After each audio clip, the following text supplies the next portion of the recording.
विंध्यश्री पाठक को कहा जाता है, सही है। विंध्यश्री पाठक का जन्म किस जिला में हुआ था? वैशाली जिला में हुआ था। कब हुआ था? 1943 में हुआ था। इन्होंने सुलभ शौचालय कब स्टार्ट किए? विंध्यश्री पाठक जो है सुलभ शौचालय 1970 में स्टार्ट किए। तो आप याद रख सकते हैं, सुलभ शौचालय 1970 में स्टार्ट किए। और इसके बाद भी दूर जो वर्गीज कुरियन जो स्टार्ट किए थे, ऑपरेशन फ्लड का संबंध जो वर्गीज कुरियन से था वो भी 1970 में ही है। तो सुलभ शौचालय भी याद रख सकते हैं, ऑपरेशन फ्लड का भी शुरुआत आप याद रख सकते हैं 1970 में। इसके बाद भी इनको पद्म भूषण पुरस्कार से सम्मानित किया गया। कब मिला था? 1991 में। 1991 में मिला। इसके बाद इनकी डेथ की बात करें तो कब हो गया? 2023 में इनकी मृत्यु हो गई। तो आप याद रख सकते हैं विंध्यश्री पाठक से। इनका जन्म की बात की है तो वैशाली में हुआ था, 1943 में हुआ था। और ये स्वाभाविक सी बात है, भारत में बड़े लेवल पे काम किए सुलभ शौचालय के रूप में। पूछा भी गया क्वेश्चन।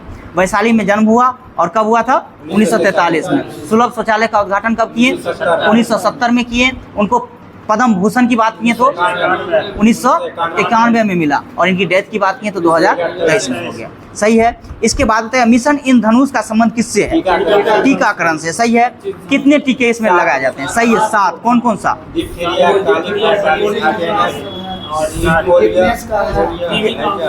टीबी नहीं है इसमें, टीबी नहीं होगा। याद रखिएगा, इसमें हम बता देते हैं जो 7 को कौन कौन सा है। डिप्थीरिया है, काली खांसी है, टिटनेस है, पोलियो है, खसरा है, टीबी भी है। सही है, टीबी भी है। और हेपेटाइटिस बी भी है। हेपेटाइटिस बी भी है। इसके बाद बताना है आपको, टिटनेस की बात की। टिटनेस जो होता है किससे होता है? जीवाणु से या विषाणु से? जीवाणु से होता है। सही है। इसके बाद अगर हम बात करेंगे खांसी, खसरा किससे होता है? खसरा वायरस से होता है। सही है। इसके बाद अगर हम बात करेंगे डिप्थीरिया, जीवाणु से होता है। इसके बाद बताएंगे मलेरिया, प्रोटोजोआ से। सही है। डेंगू वायरस से होता है। डेंगू वायरस से होता है। सही है। इसके बाद अगर हम बात करेंगे तो हेपेटाइटिस बी विषाणु से। सही है। वायरस विषाणु से ही होता है। हेपेटाइटिस बी जो है विषाणु से ही होता है। और ये इफेक्ट किसको करता है? यकृत को, लीवर को जो है इफेक्ट करता है। सही है। विश्व पर्यावरण दिवस कब मनाया जाता है? 5 जून को मनाया जाता है। सही है। विश्व पर्यावरण का पहला सम्मेलन कब हुआ था? 1972 में। 1972 के स्टॉकहोम में हुआ था ना। 1972 के स्टॉकहोम में हुआ था। विश्व पर्यावरण दिवस की अगर हम बात करते हैं तो 5 जून को मनाते हैं। सही है। इसका मुख्यालय कहाँ है? सही है, नैरोबी केन्या में है। सही है, नैरोबी केन्या में हो जाएंगे। इसके बाद बताना है प्रथम पृथ्वी सम्मेलन कहाँ आयोजित हुआ था? सही है, रियो डी जेनेरियो में। और कब हुआ था? 1992 में। सही है, 1992 में। रियो 10 यानी रियो प्लस 10 कब हुआ? 2002 में। जितना कहेगा उतना जोड़ देना है। सिर्फ 1992 का आप बेस समझिए और जितना 10 का है 20 का उसमें जोड़ दीजिएगा। तो इसमें 10 जोड़े 2002 में हुआ था। ये कहाँ हुआ था? सही है, जोहान्सबर्ग में हुआ जो कि दक्षिण अफ्रीका में हुआ था। इसके बाद रियो 20 कब हुआ? 12 में हुआ ना, 2012 में हुआ। और ये कहाँ में हुआ? तो ब्राजील में हुआ। सही है, ब्राजील में हुआ। क्योटो प्रोटोकॉल किससे संबंधित है? सही है, जलवायु परिवर्तन से, कार्बन उत्सर्जन से। कार्बन उत्सर्जन से संबंधित है। और ये कब आया था? 1997 में। सही है। मॉन्ट्रियल प्रोटोकॉल, हाँ प्रभावी की बात किएंगे। हाँ, मॉन्ट्रियल प्रोटोकॉल की 1987 में। लेकिन क्योटो प्रोटोकॉल जो प्रभावी कब हुआ या लागू कब हुआ? तो 2005 में। 2005 में, 89 में नहीं, 2005 में। हाँ, मॉन्ट्रियल प्रोटोकॉल जो आया था 1987 में आया, लागू हुआ 89 में। और ये क्योटो प्रोटोकॉल 1997 में आया, लागू हुआ 2005 में हुआ था। सही है। इसके बाद बताएगा 2026 में फीफा कहाँ होगा? याद रखिएगा, एक तो यूएसए हो जाएंगे, इसके बाद कनाडा हो जाएगा, मेक्सिको हो जाएगा। कतर में नहीं होगा। हम क्या करें, 2026 में जो फीफा होगा उसकी चर्चाएं की है। तो ये आपका 3 देश में होगा। एक तो आपका यूएसए में है, इसके बाद मेक्सिको में है और एक कनाडा में, यानी 3 देश में होगा।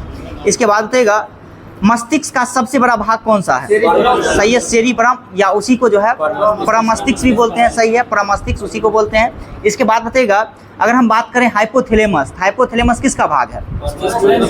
किसका? सेरिबेलम का भाग है। सही है, सेरिबेलम का भाग है, कंट्रोल करता है। मंत्रिपरिषद का आकार जो होता है लोकसभा के कितने प्रतिशत से ज़्यादा नहीं होना चाहिए? मंत्री 15% से ज़्यादा नहीं होना चाहिए। सही है। इसके बाद कौन से संविधान संशोधन के तहत जो है ये लागू किया गया? 91वें संविधान संशोधन के तहत कब हुआ था? 2003 में हुआ था। सही है। लेकिन एक बात जानते हैं, जो यूटी है दिल्ली, उसमें कितना प्रतिशत से ज़्यादा? दिल्ली 10% से ज़्यादा नहीं होना चाहिए, अब बाद का है। इसके बाद बताइएगा DRDO द्वारा विकसित लक्ष्य क्या है? चालक रहित विमान है, सही है, चालक रहित विमान है, सही है। DRDO की स्थापना कब हुआ था? 1958 में। और इसके बाद इसका मुख्यालय कहाँ है? नई दिल्ली में। इसके बाद आपको बताना है जो आप अमेरिका में देख रहे हैं, अमेरिका में नासा है, नासा की स्थापना 1958 में ही हुआ है, तो दोनों याद रख सकते हैं। DRDO का स्थापना भी 1958 और नासा का भी स्थापना जो है 1958 में। लेकिन इसरो की स्थापना की बात करें तो सही है 1969, यानी 15 अगस्त 1969 को इसरो की स्थापना हुआ था, सही है। इसके बाद बताना है बिहार में सबसे बड़ी जो है गोखुर झील कौन सा है? कांवर झील। कांवर झील कहाँ स्थित है? बेगूसराय में। ये रामसर साइट में शामिल होने वाला केम्मा जहर झील है, तो 39वां झील है, सही है, 39वां झील है। गोगाबिल झील कहाँ स्थित है? कटिहार में, सही है। गोगाबिल की बात करेंगे तो कटिहार में। कुशेश्वर झील की बात करें तो कहाँ है? दरभंगा में, सही है। अभी टोटल रामसर साइट में कितने स्थल जोड़े गए हैं? टोटल 85 हो गए, सही है, टोटल 85 है टोटल अभी रामसर साइट में। नागी नकटी जो है बिहार का है, हाँ, नागी नकटी को भी जोड़ा गया। तो अब टोटल बिहार में अगर हम बात करेंगे रामसर साइट में तो 3 स्थल शामिल है, एक नागी नकटी और एक कांवर झील, तो टोटल 3 है। इसके बाद बताना है सबसे ज़्यादा उत्तर प्रदेश में। इसके बाद तमिलनाडु याद रखिएगा, तमिलनाडु में भी फिलहाल में सबसे ज़्यादा, दूसरा स्थान पे उत्तर प्रदेश आ गया। हाँ, उत्तर प्रदेश में 10 ही है। हाँ, नहीं तमिलनाडु ही होगा, देखिएगा तमिलनाडु ही होगा, सबसे ज़्यादा तमिलनाडु है। इसके बाद बताइएगा लेक्टोमीटर किस सिद्धांत पर कार्य करता है? आर्किमिडीज के सिद्धांत पे, सही है, आर्किमिडीज के सिद्धांत पे कार्य करता है, सही है। पनडुब्बी किस सिद्धांत पे कार्य करता है? ये भी आर्किमिडीज के सिद्धांत पे कार्य करता है। लाइफ बेल्ट यानी रक्षा पेटी किस सिद्धांत के कार्य पे काम करता है? ये भी आर्किमिडीज के सिद्धांत पे ही काम करता है, सही है। इसके बाद बताइएगा भारत के कितने राज्य से होकर कर्क रेखा गुजरती है? कल ही बताए थे 8 राज्य से होकर के, सही है। इसके बाद बताइएगा विषुवत रेखा के 23.5 डिग्री उत्तरी अक्षांश को कौन सा रेखा कहते हैं? कर्क रेखा। और विषुवत रेखा के 23.5 डिग्री दक्षिण अक्षांश को मकर रेखा कहते हैं, सही है। कौन कौन से राज्य से कर्क रेखा गुजरती है भारत में? राजस्थान, गुजरात, मध्य प्रदेश, छत्तीसगढ़, मिजोरम, त्रिपुरा और इसके बाद पूरा एगो छूट गया, पश्चिम बंगाल। सुनिएगा एक बार और बोल देते हैं। एक तो गुजरात हो गया, एक राजस्थान हो गया, एक आपका मध्य प्रदेश हो गया, एक आपका छत्तीसगढ़ हो गया, इसके बाद झारखंड हो गया, इसके बाद पश्चिम बंगाल हो गया, मिजोरम हो गया और त्रिपुरा हो गया। तो टोटल 8 राज्य से होकर के जो है आपका कर्क रेखा गुजरती है। जब अक्सर पूछा जाएगा इनमें से कौन से राज्य से कर्क रेखा नहीं गुजरती है, तो 8 वाला याद रखिएगा, तो स्वाभाविक है आपको याद रहेगा। इसके बाद बताना है बूढ़ी गंडक जो है किसकी सहायक नदी है? गंगा, सही है, गंगा की सहायक नदी है। इसके बाद बताइएगा अगर हम बात करेंगे गंगा के उत्तर में कौन कौन से नदी बहती है? क्वेश्चन पूछा भी जाता है, इनमें से कौन सा नदी गंगा के उत्तर में बहती है? इनमें से कौन सा नदी गंगा के दक्षिण में बहती है? हाँ, एक बार याद रखिए, गंगा के उत्तर में जो एक तो गोमती हो जाएगा, राम गंगा भी हो जाएगा, राम गंगा हो जाएगा, एक तो गोमती हो जाएगा, इसके बाद बूढ़ी गंडक हो जाएगा, गंडक हो जाएगा, कोसी हो जाएगा और महानंदा हो जाएगा। तो ये सब जो है गंगा के उत्तर में बहती है। अगर हम दक्षिण एक बार और हम बता देते हैं, राम गंगा, गोमती, इसके बाद गंडक यानी बूढ़ी गंडक और गंडक दोनों है, एक और घाघरा, ये भी गंगा के उत्तर में बहती है। इसके बाद भी एक बोले कोसी और एक महानंदा। तो ये सब नदी जो है गंगा के उत्तर में बहती है। क्वेश्चन कई बार पूछा गया है, इनमें से कौन सा नदी गंगा के उत्तर में बहती है, इनमें से कौन सा नदी गंगा के दक्षिण में बहती है? उत्तर में कौन कौन सा है? रामगंगा, गोमती, घाघरा, इसके बाद गंडक, बूढ़ी गंडक ये भी है, कोसी और इसके बाद एक महानंदा हो गया। महानदी नहीं, महानंदा है। महानदी और महानंदा दोनों अलग अलग नदी है। इसके बाद देखिएगा दक्षिण की अगर हम बात करेंगे तो दक्षिण में है टोंस, इसके बाद यमुना, इसके बाद पुनपुन, ये भी जो है, इसके बाद भी सोन, कर्मनाशा, ये सब जो है गंगा के दक्षिण में बहती है। यानी गंगा के दक्षिण की अगर हम बात करेंगे तो टोंस हो गया, यमुना हो गया, कर्मनाशा हो गया, पुनपुन हो गया, सोन हो गया, क्यूल हो गया, ये सब जो है गंगा के दक्षिण में बहती है। इसके बाद बताइएगा अगर हम बात करेंगे नर्मदा नदी, तो नर्मदा नदी कहाँ से निकलती है? अमरकंटक के पहाड़ी से। अमरकंटक के पहाड़ी से किस साइड से निकलती है? पश्चिम ओर, सही है, पश्चिम की ओर निकलती है। एस्चुरियन बनाने वाली नदी कौन कौन सी है? सही है, हालांकि कई सारी नदी हैं, लेकिन मुख्य रूप से अगर नदी की बात करें तो आपका नर्मदा और ताप्ती एग्जाम में पूछा जाता है।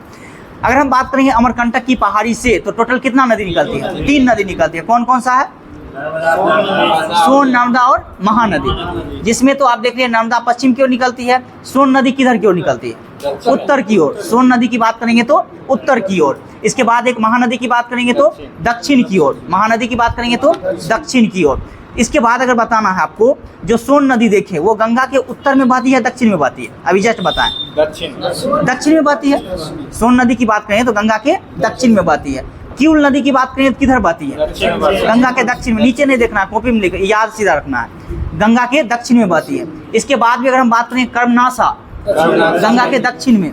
पुनपुन नदी गंगा के दक्षिण में। इसके बाद महानंदा नदी की बात करेंगे, गंगा के उत्तर में। इसके बाद गोमती नदी की बात करेंगे, गंगा के उत्तर में बहती है। इसके बाद भी हम बात करेंगे रामगंगा नदी, गंगा के उत्तर में।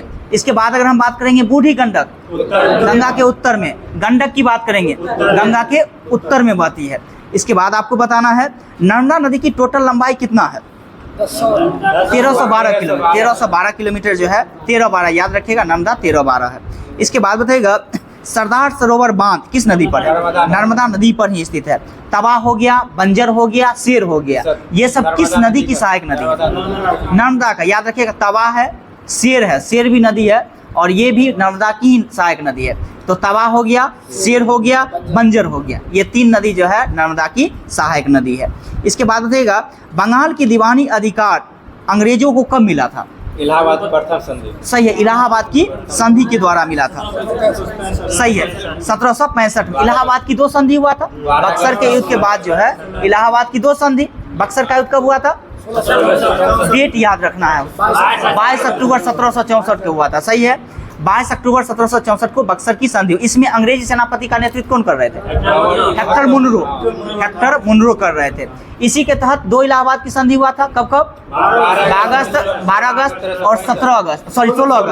12 अगस्त और 16 अगस्त, यानी दोनों 1765 में ही हुआ था। इसमें बताना है जो 12 अगस्त को हुआ था किसके किसे मध्य संधि हुआ था? मुगल बादशाह शाह आलम द्वितीय और रॉबर्ट क्लाइव। सही है, रॉबर्ट क्लाइव और शाह आलम द्वितीय के मध्य हुआ था। दूसरा जो इलाहाबाद की संधि हुआ था वो किसके मध्य हुआ था? सुजाउद्दौला और रॉबर्ट क्लाइव के मध्य हुआ था। तो पहला इलाहाबाद की संधि की बात करेंगे तो आपका शाह आलम द्वितीय हो जाएंगे। इसके बाद रॉबर्ट क्लाइव के मध्य हुआ था। दूसरा इलाहाबाद की संधि की बात करेंगे तो सुजाउद्दौला और रॉबर्ट क्लाइव के मध्य हुआ था। सही है। इसके बाद बताएगा इसी के तहत जो मुगल बादशाह को पेंशन दे करके बंद कर दिया गया। कितना लाख पेंशन दिया था? 26 लाख का पेंशन दे दिया गया था। सही है, 26 लाख का पेंशन दे दिया गया था। इसके बाद बताइएगा चुनाव आयोग का उल्लेख किस अनुच्छेद में किया गया है? सही है, 324 में किया गया। और भाग अगर पूछ दे तो भाग 15 में चुनाव आयोग का गठन किया गया है। सही है। इसके बाद बताना है चुनाव आयोग का गठन आर्टिकल कहां से कहां तक देखने के लिए मिलता है? सही है, 324 से 329 के क तक, 29 के क तक है। सही है, 324 से 329 के क तक है। इसके बाद बताइएगा जो पहले निर्वाचन आयोग हुआ करता था वो पहले निर्वाचन आयोग 1 सदस्यीय हुआ करता था। इसे त्रिसदस्यीय कब बनाया गया? 1993 में। सही है, पहली बार त्रिस्तरीय व्यवस्था कब लाया गया? 1989 में। लेकिन 90 में खत्म कर दिया, उसको रहने नहीं दिया। फिर 93 में जिस दिन आया उस दिन से अभी तक चल रहा है। तो जो लागू हुआ 1993 में लागू हुआ और अभी तक जो त्रिस्तरीय चल रहा है। यानी चुनाव आयोग की अगर बात करते हैं तो इसमें एक मुख्य चुनाव आयुक्त होते हैं और 2 अन्य चुनाव आयुक्त होते हैं। सही है। इसके बाद बताइएगा चुनाव आयोग का गठन कब हुआ था? 1950 में हुआ था। सही है, 1950 में हो जाएंगे। वर्तमान में मुख्य चुनाव आयुक्त कौन है? राजीव कुमार। किस क्रम के हैं?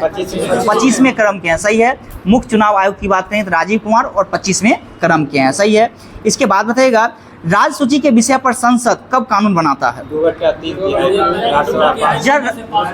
सही है, जब राज्यसभा 2/3 बहुमत से ये पारित कर दे तब जाकर के जो है राज्य के लिए जो है कानून संसद बना सकती है। सही है। इसके ये किस आर्टिकल के तहत? सही, आर्टिकल की बात करेंगे 249, यानी आर्टिकल 249 के तहत जो है राज्य के मामले में सांसद कानून बना सकती है। लेकिन राज्यसभा 2/3 बहुमत से जब पारित करेगा इसके बाद ही। इसके बाद बताइएगा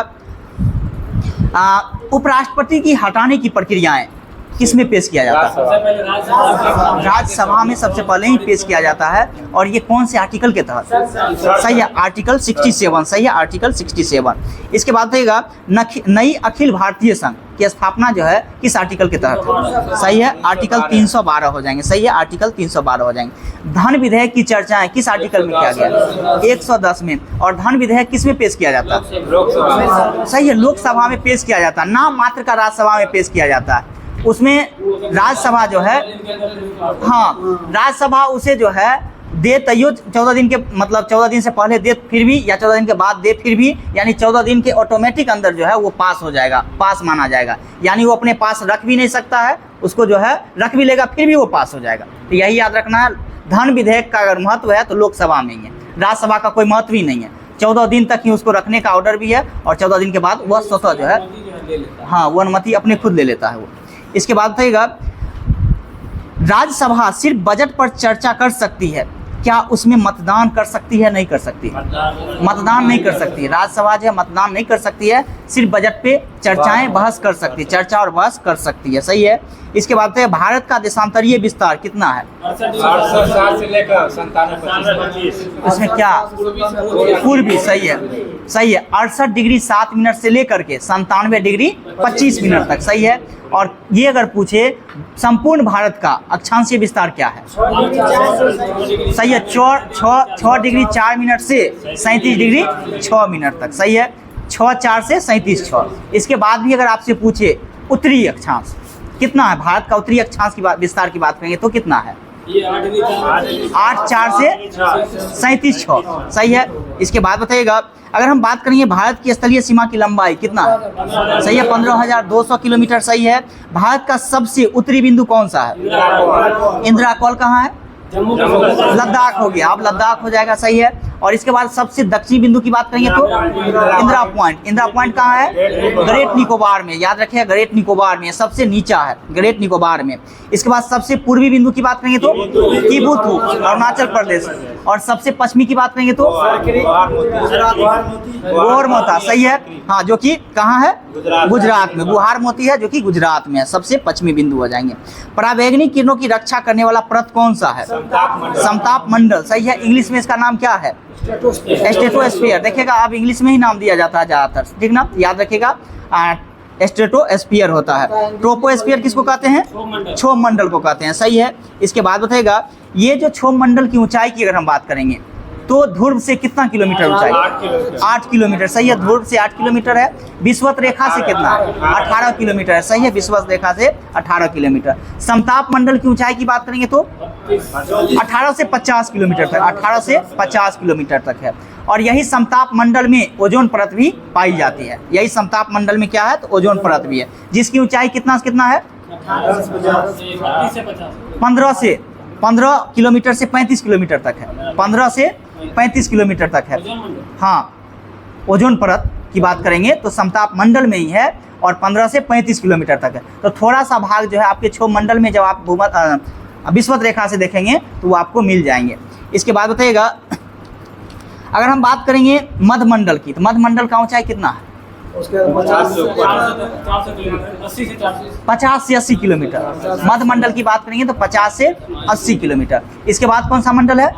आयन मंडल। और आयन मंडल की ऊंचाई 80 से 400, कहीं कहीं आपको 400 नहीं 600 भी देखने के लिए मिल सकता है। तो याद रखिएगा, 80 से 400 किलोमीटर तक है। इसके बाद बहिर्मंडल। बहिर्मंडल जो 400 से ऊपर का है वो बहिर्मंडल। तो आप नीचे से ऊपर एक बार जाइएगा तो कौन कौन सा मंडल आएगा आपको? क्षोभ मंडल हो गया, मध्य मंडल हो गया, क्षोभ मंडल, आपका भी गलत है, ध्यान दीजिएगा एक बार। क्षोभ मंडल हो जाएगा सबसे पहले, इसके बाद समताप मंडल, इसके बाद मध्य मंडल, इसके बाद आयन मंडल, और इसके बाद बहिर्मंडल। तो टोटल 5 मंडल है। क्षोभ मंडल हो जाएंगे, समताप मंडल हो जाएंगे, मध्य मंडल हो जाएंगे, आयन मंडल हो जाएंगे, और इसके बाद आपका बहिर्मंडल हो जाएंगे। हवाई जहाज जो उड़ता है किस मंडल में? समताप मंडल में। क्या ये समताप मंडल में किसी भी प्रकार की मौसमी परिघटनाएं होती है या नहीं होती? इसलिए तो उड़ता है हवाई जहाज ना। इसके बाद अगर हम बात करें मौसमी परिघटना सबसे ज्यादा किस में होती है? क्षोभ मंडल में ही होती है। सही है। लेकिन पछाव मेघ आपको देगा। पछाव मेघ जो है, जिस समय चक्रवात आता है उस समय उसकी दिशा देता है जो मतलब चक्रवात आएगा। तो ये पछाब मेघ की परिघटना किस मंडल में? ये समताप मंडल में, याद रखना है। हाँ, ये समताप मंडल में पछाब मेघ जैसे ही आएगा ना तो क्वेश्चन में समताप रखिएगा। बाकी का जितना भी मौसमी परिघटनाएं हैं सारे के सारे क्षोभ मंडल में ही होंगे। सही है। इसके बाद बताएगा सीता माता की जयंती कब मनाई जाती है? ये पूछा गया क्वेश्चन है, याद करोगे हमें। हाँ, ये वैशाख माह के शुक्ल पक्ष के नवमी में मनाया जाता है। इसके बाद बताएगा हिंदू नव वर्ष की शुरुआत की अगर हम बात करें तो कौन से महीना से स्टार्ट होता है? चैत से। और अंतिम कौन सा महीना? फाल्गुन होता है। सही है। अंतिम की बात करें फाल्गुन होता है। सर्वाधिक ऊंचाई पर स्थित बादल क्या कहलाता है? पछाब बादल। पछाब बादल कहलाता है। सही है। हाँ, पछाब मेघ अगर रहेगा तो समताप मंडल लगाइएगा। इसके बाद बताएगा किस ग्रह को नीला ग्रह कहा जाता है? देखिएगा वरुण को, ध्यान दीजिएगा। पृथ्वी को इसलिए नीला ग्रह क्या कहा जाता है? क्योंकि जल के कारण कहा जाता है। लेकिन नीला ग्रह किसे कहा जाता है? तो वरुण को कहा जाता है। और पृथ्वी को जल इसलिए कहा जाता है कि मीथेन और लाल प्रकाश के प्रकीर्णन करने को ये आप वरुण में कहा जाता है। वो आप जो बोल रहे हैं वो वरुण है।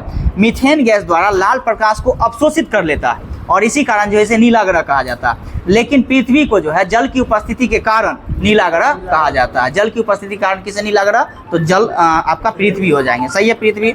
इसके बाद बताएगा कीटोन जो है किस ग्रह का उपग्रह? वरुण का है। सही है। ज्ञानीमीड किसका है? बृहस्पति का है। सही है। और सबसे बड़ा उपग्रह कौन सा है? ज्ञानीमीड है। सही है। डिमोस और फोमोस किसका उपग्रह है? मंगल का है। जिसमें कौन बड़ा है? फोबोस बड़ा है और डिमोस छोटा है। सही है। इसके बाद बताएगा अरुण ग्रह की खोज किसके द्वारा किया गया था? विलियम हर्शेल के द्वारा किया गया था। वरुण ग्रह की खोज जोहान गाले के द्वारा किया गया था। कितने ग्रह हैं अभी? 8 ग्रह टोटल। सही है। आंतरिक ग्रह जो है किनके मध्य स्थित है? एस्टेरॉइड जिसको बोल सकते हैं, क्षुद्र ग्रह। किनके मध्य? बृहस्पति और मंगल के मध्य। सही है। बृहस्पति और मंगल के मध्य स्थित है। सही है। इसके बाद बताइएगा प्राकृतिक सफाई कर्मी किसे कहा जाता है? अपघटक को कहा जाता है। सही है। और सर्वाधिक संख्या अपघटक का ही इस पृथ्वी पर है। इसके बाद बताना है आपको प्रथम उपभोक्ता किसे कहते हैं? उपभोक्ता, प्रथम उपभोक्ता।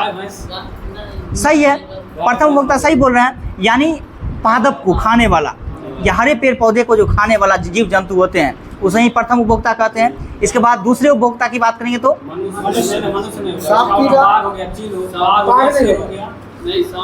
यानी दूसरा उपभोक्ता ये हो गया जो प्रथम उपभोक्ता को खाता हो ना, जैसे कि लोमड़ी भी हो गया। सही बोल रहे हैं। लोमड़ी जो है दूसरे उपभोक्ता की है। इसके बाद भी अगर हम बात करेंगे तो दूसरे उपभोक्ता में कौन कौन सा आ जाएगा? तो भेड़िया आ जाएगा। दूसरे में बात करेंगे तो भेड़िया आ जाएगा, सांप आ जाएगा। सांप भी जो है दूसरे उपभोक्ता के अंतर्गत आएगा, सांप। इसके बाद अगर तीसरे उपभोक्ता की बात करेंगे तो बाघ शेर, इसके बाद चील, ये सब तीसरा उपभोक्ता का है। यानी तीसरा उपभोक्ता वो उपभोक्ता है जो प्रथम उपभोक्ता और दूसरा उपभोक्ता दोनों को खाता है। हाँ, तो प्रथम उपभोक्ता को भी खाता होगा, जैसे कि गाय भैंस को भी खा जाएगा। इसके बाद दूसरे उपभोक्ता लोमड़ी जो आप देख रहे हैं, इसकी भेड़िया देख रहे हैं, इसके बाद सांप देख रहे हैं, उसको भी खा जाएगा। तो क्या हाँ, अब बताइए क्या जरूरत है?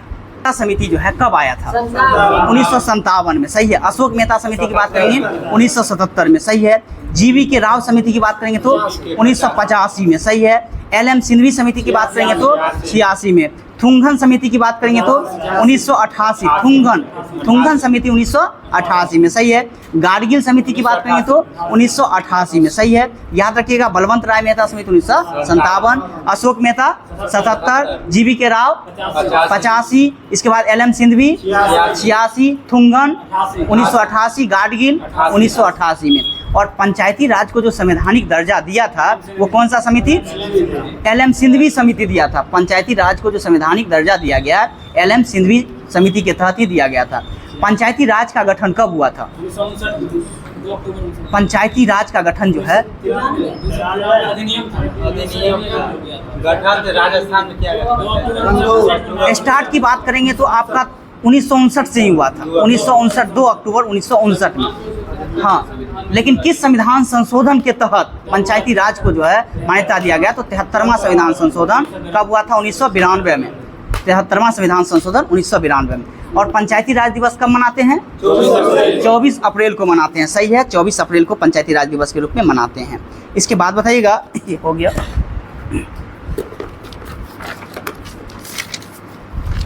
पॉलिटी पूछ लेते हैं। अच्छा सुनो,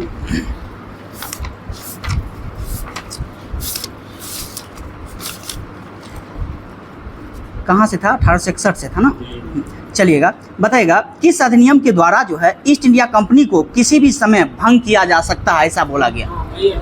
1873 के अधिनियम। देखिए इसमें कन्फ्यूज होते हुएगा, बहुत सारे लोग को लगता है फिर 1858 में क्या किया गया। अब देखिए 1858 में ये किया गया, जो भारत में ईस्ट इंडिया कंपनी व्यापार कर रही थी उसको अधिकार को समाप्त किया, और यहाँ ईस्ट इंडिया कंपनी को ही समाप्त करने की बातें की गई।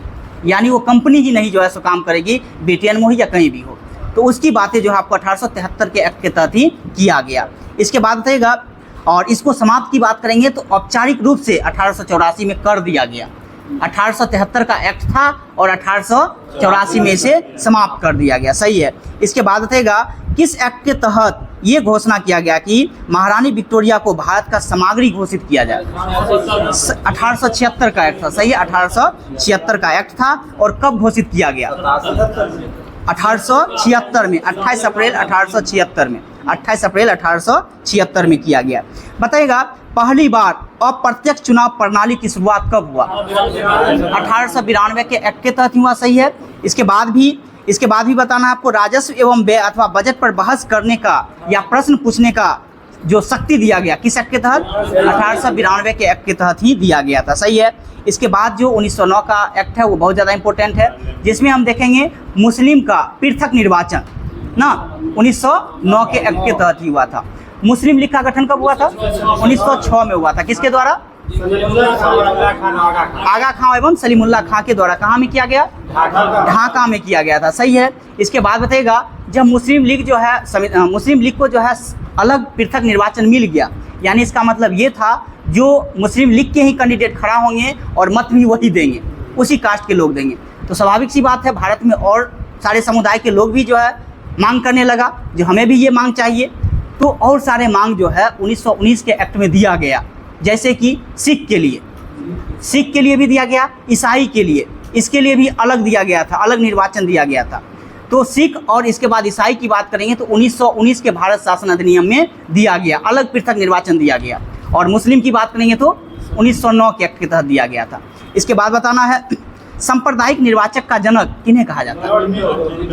लॉर्ड मिंटो को। लॉर्ड मिंटो क्या था? भारत का वायसराय था। सही है। मार्ले क्या था? राज सचिव के पद पर कार्य कर रहा था। सही है, राज सचिव के पद पर कार्य कर रहा था। जब ये चीज़ें लागू हो गया था ना, यानी मुस्लिम लीग को अलग निर्वाचन मिल गया था, तो मिंटो जो है मार्ले को एक पत्र लिखते थे और उस पत्र में लिखे थे, मैंने सांप के मुंह में दांत बो दिया है। मैंने सांप के मुंह में दांत बो दिया, इसका मतलब ये था जो मैंने सांप के अगर मुंह में दांत बोएगा तो क्या होगा? काटेगा तो क्या होगा? बिक लगेगा। यानी मैंने हिंदू और मुस्लिम को भारत में लड़ाने का काम कर दिया है। ये जो है मिंटो मार्लो को एक पत्र लिखते हैं, यानी गवर्नर जो है राज सचिव को एक पत्र लिखते हैं जो मैंने सांप के मुंह में दांत बो दिया। इसी टाइम इसके बाद बताइएगा, जैसे कि आप देखिए अप्रत्यक्ष चुनाव प्रणाली की बात की है तो किसमें दिया गया था? 1892 के एक्ट में दिया गया था। इसके बाद भी उसमें क्या था? तो बजट पर जो है आप बहस कर सकते हैं, प्रश्न पूछ सकते हैं। इसके बाद पूरक प्रश्न की बात किया गया। पूरक प्रश्न उसमें नहीं था, पूरक प्रश्न पूछने का अनुमति नहीं था 1892 में, लेकिन पूरक प्रश्न पूछने की अनुमति किस एक्ट में मिला था? 1909 के एक्ट में ही मिला था। सही है, 1909 के एक्ट हो जाएंगे। इसके बाद बताइएगा भारत के राज सचिव के पद पे कौन कार्य कर रहे थे? सही है, 1909 में मार्ले और मिंटो वायसराय थे। सही है, वायसराय थे। इसके बाद बताइएगा मोंटेस्क्यू चेम्सफोर्ड सुधार कब आया था? 1919। जिसमें मोंटेस्क्यू क्या था? राज सचिव था और चेम्सफोर्ड वायसराय था। नाम से ही है। देखिए पहले वाला जो नाम है ना, क्योंकि राज सचिव का पद ऊंचा हुआ करता था और राज सचिव के पद के अंदर ही गवर्नर काम किया करता था, तो राज सचिव का पद ऊंचा था तो पहले नाम उसके साथ जुड़ गया। तो इसलिए याद रखिएगा मोंटेस्क्यू क्या था? राज सचिव था। और इसके बाद चेम्सफोर्ड क्या था? वायसराय था। तो इसमें जो है पहली बार जो है प्रत्यक्ष चुनाव प्रणाली की बात की गई, और प्रत्यक्ष चुनाव प्रणाली के तहत पहली बार वोट जो हुआ था 1920 में हुआ था। लेकिन इसमें सभी लोग वोट नहीं दे सकते थे। जो राजा महाराजा थे, जो सरकार को पहले ब्रिटिश सरकार को टैक्स दिया करते थे, वही लोग सिर्फ और सिर्फ वोट दे सकते थे। इसके बाद भी इसमें क्या चीज, महिलाओं को भी वोट देने का अधिकार 1919 के एक्ट के तहत ही मिला था, और पहली बार महिलाओं ने 1926 में मत डाला था। हाँ, 1926 में पहली बार महिलाओं ने वोट, कब? 1926 में। इसके बाद भी केंद्र में द्विसदनात्मक व्यवस्था लाया गया। 1919 के एक्ट के तहत केंद्र में द्विसदनात्मक व्यवस्था लाया गया था। कौन कौन सा वो द्विसदनात्मक? एक तो आपका राज्य परिषद था और एक केंद्रीय विधानसभा था। एक राज्य परिषद, एक केंद्रीय विधानसभा। जैसे अभी हम लोग सेंट्रल में द्विसदन देखते हैं ना, एक लोकसभा और एक राज्यसभा। तो राज्यसभा को उच्च सदन कहा जाता है, लोकसभा को निम्न सदन कहा जाता है। उसी प्रकार केंद्रीय विधानसभा जो हुआ करता था वो निम्न सदन था, और राज्य परिषद जो था वो उच्च सदन था। राज्य परिषद उच्च सदन, और इसके बाद केंद्रीय विधानसभा निम्न सदन था। तो केंद्र में द्विसदनात्मक व्यवस्था किस एक्ट से आया? 1919 के एक्ट से आया, जिसमें राज्य परिषद की बात करेंगे तो उसमें टोटल सीटों की संख्या कितना था? 60। टोटल 60 था, जिसमें 34 निर्वाचित होते थे और बाकी के सीट पे क्या होते थे? मनोनीत होते थे। तो राज्य परिषद में सीट की संख्या 60 था, जिसमें 34 निर्वाचित होते थे और बाकी के जो लोग थे मनोनीत होते थे। इसके बाद केंद्रीय विधानसभा में टोटल 144 सीट थे। कितना? 144, जिसमें 104 निर्वाचित होते थे। 104 निर्वाचित और 40 पे क्या होता था? तो मनोनीत होते थे। तो आप देख लिए केंद्र में द्विसदनात्मक व्यवस्था किस एक्ट से? 1919 के एक्ट से, जिसमें हम कौन कौन सा देखें? एक तो राज्य परिषद और एक केंद्रीय विधानसभा। जो अभी वर्तमान की स्थिति को हम देखेंगे तो एक राज्यसभा है और एक लोकसभा। हाँ, इसके बाद अगर हम बात करेंगे, जो राज्य परिषद का कार्यकाल कितना हुआ करता था? 5 वर्ष, और केंद्रीय विधानसभा का 3 वर्ष का हुआ करता था। लेकिन वर्तमान में अगर हम देखेंगे, राज्यसभा के सदस्य का कार्यकाल कितना? 6 वर्ष का होता है, और लोकसभा का 5 वर्ष का होता है। तो इस प्रकार से आप याद रखेंगे। इसके बाद भी अगर हम बात करेंगे तो प्रांत में द्वैध शासन प्रणाली लाया गया था। प्रांतों में जो है द्वैध शासन प्रणाली लाया गया था। ये बताना है आपको, प्रांत में द्वैध शासन के जनक किन्हें जानते हैं? सही है, लियोनस कार्टियस को जानते हैं। लियोनस कार्टियस को जानते हैं। यही प्रांत में जो द्वैध शासन लाया था, इसको 2 भागों में बांटा है। एक हस्तांतरित है और एक आपका हस्तांतरित और एक आपका जो है आरक्षित है। 2 विषय है, आरक्षित और हस्तांतरित। यही बात है प्रांत में द्वैध शासन। और इस पर जो है कानून बनाने का जो अधिकार हुआ करता था, जैसे कि अगर हम बात करेंगे आरक्षित विषय पर कौन कानून बना सकता था, तो आरक्षित विषय पर जो गवर्नर और उसके कार्यकारी परिषद कानून बना सकता था। जिसमें से अगर हम विषय की बात करेंगे तो वित्त हो गया, भूमि हो गया, यानी जो जो अच्छा चीज़ था ना, वो आरक्षित के अंतर्गत रख दिया था। हाँ, इस प्रकार से चीज़ों को रखा गया था। इसके बाद बताइएगा, इसी 1919 के एक्ट के तहत ही भारत में सिविल सेवा, लोक सेवा की बात करेंगे तो सिविल लोक सेवा के आयोग की बात करेंगे तो स्टार्ट किया गया किस आयोग की अनुशंसा पे? ली आयोग कब आया था? 1923-24 में आया था। इसका गठन कब हुआ? 1926 में। और इसको अभी जो हम देख रहे हैं यूपीएससी यानी यूनियन पब्लिक सर्विस कमीशन यानी संघ लोक सेवा आयोग कब किया गया? लोक सेवा आयोग को संघ लोक सेवा आयोग कब किया गया? 1950 में। 1950 में पहले लोक सेवा आयोग था, इसको संघ लोक सेवा आयोग 1950 में किया गया। इसके बाद बताना है आपको, अगर हम बात करेंगे जो 1919 के समय में जो है ब्रिटेन के प्रधानमंत्री कौन थे? सही है, लॉर्ड जॉर्ज था। लॉर्ड जॉर्ज हो जाएंगे। सही है, लॉर्ड जॉर्ज हो जाएंगे। 1919 के एक्ट को देख रेख करने के लिए, यानी जो एक्ट बनाया उसमें काम हो रहा है या नहीं हो रहा, उसके लिए एक विधिक बनाया गया और कितने वर्ष के बाद उसको एक जांच प्रचार करने के लिए एक समिति का गठन किया जाना था? 10 वर्ष। लेकिन 9 वर्ष के उपरांत ही आ गया। लेकिन 9 वर्ष के उपरांत ही आ गया। जो आप देखते होइएगा साइमन कमीशन, साइमन कमीशन जो आया था भारत, वो कब आया था? 1928 को आ गया था। लेकिन आना था 10 वर्ष बाद, उसको 29 में आना था, लेकिन 1 वर्ष पहले ही वो आ गया था। साइमन कमीशन में कितने भारतीय थे? एक भी भारतीय नहीं थे। सारे के सारे कौन थे? ब्रिटेनवासी ही थे। इसीलिए उस कमीशन को क्या कहा गया? व्हाइटमैन कमीशन की संज्ञाएं दी गई। इसमें कई भारतीयों ने इसका विरोध भी किया, जिनका क्या क्या, जैसे लाला लाजपत राय हो गए। हालांकि बहुत सारे भारतीय थे, उनका विरोध किए थे, और उसी के दरमियान उसी से संबंधित जो है लाला लाजपत की मृत्यु भी हो जाती है, लाठी के चोट के प्रहार के कारण। इसके बाद आपको बताना है 1935 का भारत शासन अधिनियम से आपको क्वेश्चन है। बहुत सारे क्वेश्चन आपको आएंगे, जैसे कि जो आप देख रहे थे प्रांत में द्वैध शासन, उसको समाप्त कर दिया गया और उसके जगह एक शब्द लाया गया, प्रांतीय सोसायत। तो सोसायत वही है सोसायता, वही है प्रांतीय सोसायता। तो इस प्रकार की शब्द अगर रहेगा तो भारत शासन अधिनियम 1935 में आया है और इसको प्रांतों में द्वैध शासन उसको समाप्त करने की ये भाषाएं हैं। तो याद रखेगा, प्रांतीय सोसायता की बात करेगा तो आपका 1935 हो जाएंगे एक्ट। इसके बाद बताइएगा केंद्र में द्वैध शासन किस एक्ट के तहत लगाया गया? सही है, 1935 के एक्ट के तहत ही लगाया गया। सही है। इसके बाद बताना है 1935 के एक्ट के दरमियान अगर हम बात करेंगे सूची कितना था? 3 सूची थे ना, एक तो संघ सूची, राज सूची और समवर्ती सूची। लेकिन हम कहेंगे संघ सूची में कितना विषय था? 59 विषय था। भारत शासन अधिनियम 1935 के तहत संघ सूची में 59 विषय, राज्य सूची में 54 विषय, राज्य सूची में 54 विषय, इसके बाद समवर्ती सूची में 36 विषय। इस बार बिहार एसएससी का जो मेंस दिए होंगे सीजीएल में, उसमें ये क्वेश्चन पूछा था, जो लोग दिए होंगे, जो संघ सूची में कितना विषय था?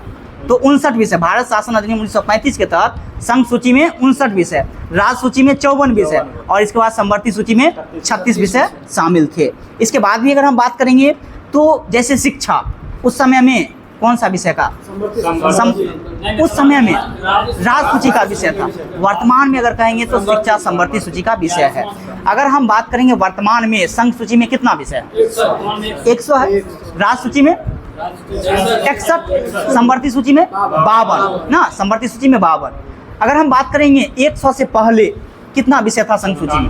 97 को। इसके बाद अगर हम बात करेंगे राज्य सूची में कितना था? पहले 66 को था। समवर्ती सूची में अगर बात करेंगे तो 47 से 52 हो गया। यानी आप राज्य में देखेंगे 5 घटेगा और समवर्ती में 5 जुट जाएगा। तो राज्य से हट करके जो है समवर्ती में जुट गया।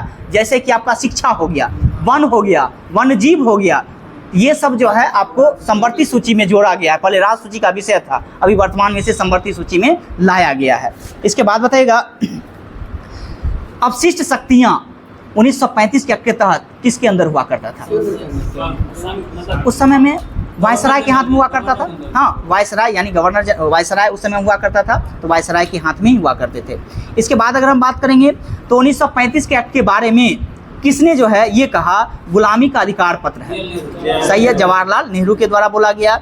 एक कार जिसमें ब्रेक तो है पर इंजन ही नहीं है, ये भी जवाहरलाल नेहरू के द्वारा ही कहा गया। मुझे इस आरोप से संबंध में कोई क्षमा नहीं मांगनी है कि संविधान के प्रारूप में गवर्नमेंट ऑफ इंडिया एक्ट 1935 ने बड़े भाग को पुनः उत्पादित कर दिया। सही है, भीमराव अंबेडकर। सही है, भीमराव अंबेडकर हो जाएंगे। इसके बाद बताइएगा अगर हम बात करेंगे संघीय न्यायालय की व्यवस्था किस एक्ट में 1935 बातें बताएगा, किस में पारित किया गया? 1935 का एक्ट था और 1937 में जो है स्थापना हुआ, यानी 35 के एक्ट के तहत 37 में स्थापना हुआ। सही है। इसके बाद बताइएगा किस एक्ट के तहत जो है मताधिकार का विस्तार किया गया? लगभग 10% जनसंख्या ने मत दिया, मत मिला उसको अधिकार, 10% मत जो है अधिकार मिला, 1935 के एक्ट के तहत ही मिला था। सही है। इसके बाद बताइएगा साख हो गया, मुद्रा हो गया, जनगणना हो गया, ये सब किस विषय का शामिल थे? किस विषय में? संघ सूची में शामिल थे। सही है, संघ सूची में शामिल थे। इसके बाद बताइएगा भारत स्वतंत्रता अधिनियम 1947 है। बताना है ब्रिटिश संसद में कब जो है भारतीय स्वतंत्रता अधिनियम प्रस्तावित किया गया? 4 जुलाई को किया गया था। इसे स्वीकृति कब मिला था? 18 जुलाई को मिल गया था। सही है। और इसी में कहा गया जो 2 अधिराज्यों की स्थापना, जैसे एक पाकिस्तान बनेगा और एक भारत बनेगा और एक पाकिस्तान बनेगा। सही है। इसके बाद बताइएगा इससे पहले अगर हम बात करेंगे तो संविधान बनने के लिए संविधान सभा का गठन किया गया था। संविधान सभा का गठन किस मिशन के तहत हुआ था? कैबिनेट मिशन की अनुशंसा पे ही हुआ था। कैबिनेट मिशन का गठन कब हुआ था? 24 मार्च 1946 को हुआ था। सही है, 24 मार्च 1946 को हुआ था। इसके बाद बताना है कैबिनेट मिशन की स्थापना के बाद संविधान सभा का गठन हुआ, उसी में संविधान सभा की बात की गई। इस संविधान सभा में टोटल सदस्यों की संख्या कितना निर्धारित किया गया? 389 सदस्य किया गया, जिसमें से ब्रिटिश प्रांत से कितना लिया गया? 296। ब्रिटिश प्रांत की बात करेंगे तो ब्रिटिश प्रांत में 296, जिसमें से 292 जो ब्रिटिश प्रांत और 4 चीफ कमिश्नर भी उसी में शामिल थे, 296 हो गए। इसके बाद देशी रियासत की बात करेंगे तो 93 सदस्य। तो संविधान सभा में जो गठन हुआ था संविधान बनाने के लिए, उसमें 389 सदस्य थे, जिसमें देखेंगे जो ब्रिटिश प्रांत की बात करेंगे तो 296 और देसी रियासत से बात करेंगे तो 73, जिसमें से बताना है जो ब्रिटिश प्रांत क्या हुआ करता था। नहीं, ब्रिटिश प्रांत जो अगर हम बात करेंगे तो क्या था, जहाँ पर ब्रिटिश का शासन हो, ब्रिटिश के अंदर वो चीज़ चल रहा हो, और देसी रियासत की बात करेंगे तो राजा महाराजा हो। सही है। इसके बाद भी आपको बताना है जो इसमें से क्या सब पे चुनाव हुआ था या नहीं हुआ था, ये सब सीट पे चुनाव हुआ था, नहीं हुआ था, किस पे चुनाव हुआ था, जो ब्रिटिश प्रांत का सीट था उसी पे चुनाव हुआ। देसी रियासत में जो है मनोनय हुआ था, मनोनीत हुआ था। तो क्या आप ये कह सकते हैं जो संविधान सभा ने जो संविधान निर्माण के लिए संविधान सभा का गठन किया और पहली बार जो संविधान निर्माण की बातें की गई थी उसमें चुनाव जो है मनोनय हुआ था या निर्वाचित हुआ था? तो निर्वाचित और मनोनीत दोनों हुआ था ना। हम क्या बताएं, 389 टोटल सीट था, जिसमें से 296 ब्रिटिश प्रांत था और 296 ब्रिटिश प्रांत पे निर्वाचित हुआ, और बाकी का जो आप देख रहे हैं 93 मनोनीत किया गया। तो आप दोनों तरीका से कह सकते हैं, मनोनय और निर्वाचन दोनों हुआ था। इसके बाद की अगर हम बात करेंगे, ये तो घटनाएं आपका जो है 1946 का है, लेकिन इसमें अगर हम बात करेंगे कांग्रेस की, तो ये जब चुनाव हुआ था टोटल 389 सीट पे, तो कांग्रेस टोटल कितना सीट लाया? 208 लाया। सही है। स्वतंत्र कितना लाया? 8 गो, टोटल 8 गो स्वतंत्र। मुस्लिम लीग कितना लाया?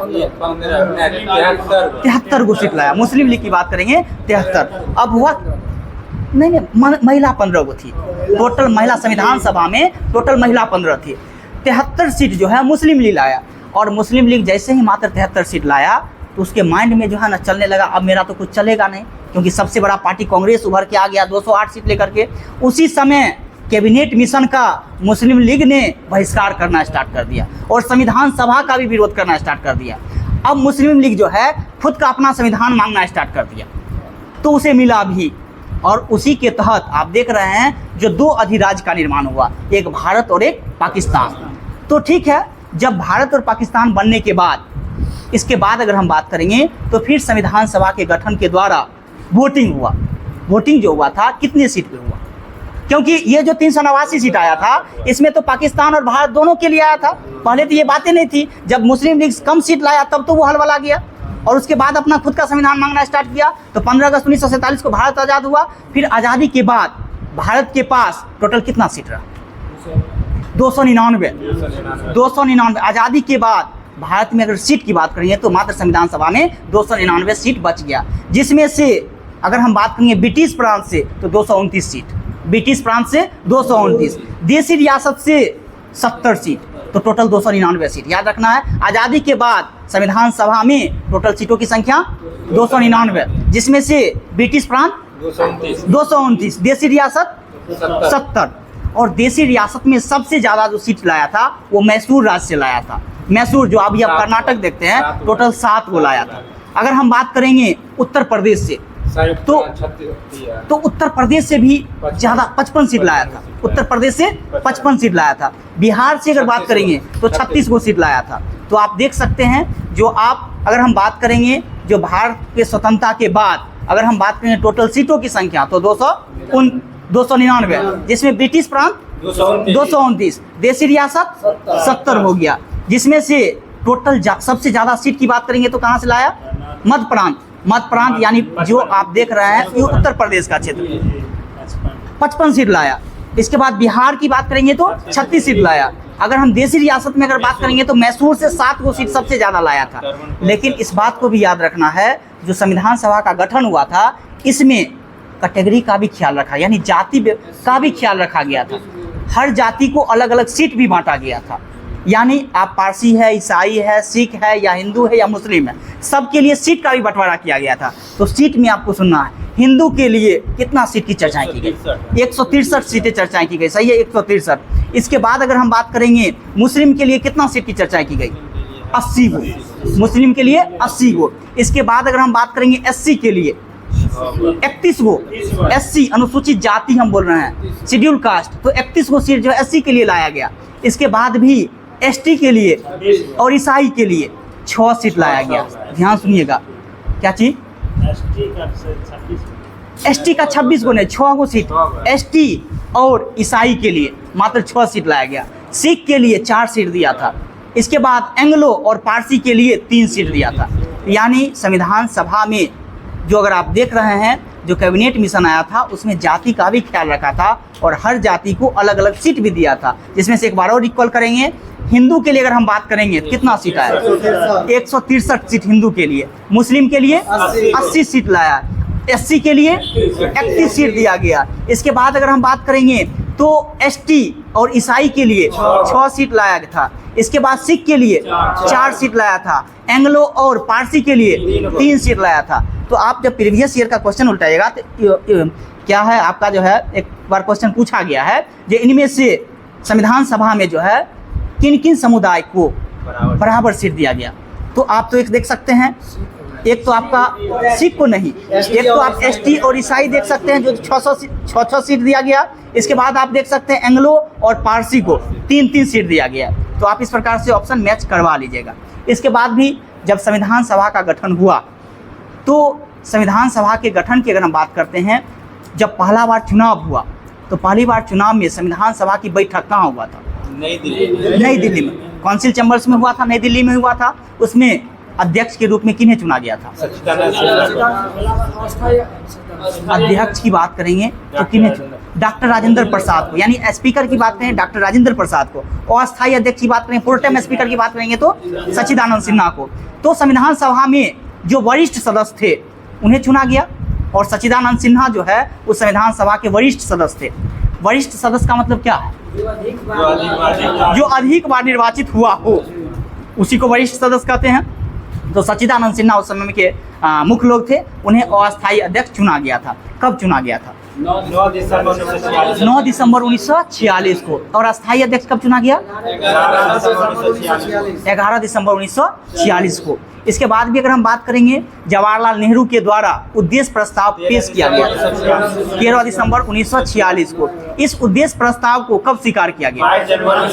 22 जनवरी 1947 को स्वीकार कर लिया गया था। 22 जनवरी 1947 को स्वीकार। और जो आप अभी मुख्य रूप से प्रस्तावना को देखते हैं उद्देशिका उसी का भाग है, लेकिन पहले ये मानने से इनकार कर रहा था। लेकिन केशवानंद भारती बनाम केरल जब आया था तो 1973 में जब आया था, इसमें कहा गया जो प्रस्तावना संविधान का अंग है और संशोधन भी किया जा सकता है। तो ये बातें जो है अभी वर्तमान में जो है प्रस्तावना संविधान का मूल अंग है, इस चीज़ को मानना पड़ेगा। हाँ, तो ये क्वेश्चन आपसे बन सकता है, इस बात को याद रखिएगा। इसके बाद भी आप देख सकते हैं जो संविधान सभा का गठन अगर हुआ तो संविधान सभा के गठन में अगर हम बात करेंगे तो या संविधान निर्माण संबंधी अगर हम बात करते हैं तो जब तक भारत आज़ाद हुआ उसके बाद पूर्ण रूप से संविधान निर्माण प्रक्रियाएं चालू, उससे पहले संविधान निर्माण प्रक्रियाएं पूर्ण रूप से चालू नहीं हुआ था। अगर हम देख कैसे तो क्योंकि उससे पहले जो गठन हुआ था वो तो दोनों एक के लिए हुआ। संविधान सभा जो आया था 389 सीट वाली वो तो दोनों के लिए आया था, यानी भारत और पाकिस्तान दोनों के लिए। लेकिन जैसे ही पाकिस्तान बन गया तो बात खत्म हो गया, फिर से चुनाव हुआ और 299 सदस्य पे हुआ था, जिसमें से ब्रिटिश प्रांत 229, 70 देसी रियासत। तो आज़ादी के बाद पूरा जो है जोर शोर से काम जो है संविधान निर्माण प्रक्रिया को लेकर के चला था। इसमें से आपको बताना है इस संविधान निर्माण कार्य प्रणाली के लिए कई सारे समिति का गठन किया गया था। जैसे कि आप प्रारूप समिति को देख सकते हैं, इसके बाद भी आप देख सकते हैं कई सारी समिति थी उसमें, जिसमें बताना है प्रारूप समिति में टोटल कितने सदस्य थे? 7 थे, जिसमें अध्यक्षता कौन कर रहे हैं? भीमराव अम्बेडकर। और संविधान निर्माण में सबसे ज़्यादा जो महत्वपूर्ण समिति है यही समिति है, प्रारूप समिति। इसी को भी आप ड्राफ्टिंग कमेटी भी कहते हैं, ड्राफ्ट कमेटी। इसी को ही आप जो है पांडुलेखन समिति भी कहते हैं। तो कहीं कहीं भी आपको क्वेश्चन में दे देगा पांडुलेखन समिति या ड्राफ्ट कमेटी, इंग्लिश में हो गया, या आपको प्रारूप समिति दे सकता है। तो इसमें टोटल कितने सदस्य? 7 सदस्य शामिल थे। इसके बाद बताना है राष्ट्रीय गीत और राष्ट्रगान को संविधान ने कब अपनाया? 24 जनवरी 1950। कोई सारा बुक में एक गलत दे दिया है डाटा, ठीक ना, तो याद रखना है आपको 24 जनवरी 1950 को ही याद रखना है। इसके अच्छा वो गलत दे दिया एक जगह, तो आप याद रखिए 24 जनवरी 1950 ही है। इसके बाद भारत के प्रथम राष्ट्रपति डॉक्टर राजेंद्र प्रसाद कब चुने गए थे संविधान सभा के द्वारा? 24 जनवरी 1950 को ही, क्योंकि संविधान सभा का अंतिम बैठक कब हुआ था? 24 जनवरी 1950 को ही हुआ था। संविधान सभा के द्वारा अगर हम बात करते हैं संविधान निर्माण की प्रक्रियाएं हुई जिसमें टोटल अगर हम बात करते 3 वाचन हुआ था। वाचन कितना हुआ था? 3 वाचन हुआ था। पहला वाचन कब से कब तक हुआ? 4 नवंबर से 9 नवंबर 1948। 4 नवंबर 9 नवंबर से 9 नवंबर 1947 तक। 4 से 9 नवंबर 1947 तक। इसके बाद भी अगर हम बात करेंगे दूसरा वाचन कब से कब तक चला था?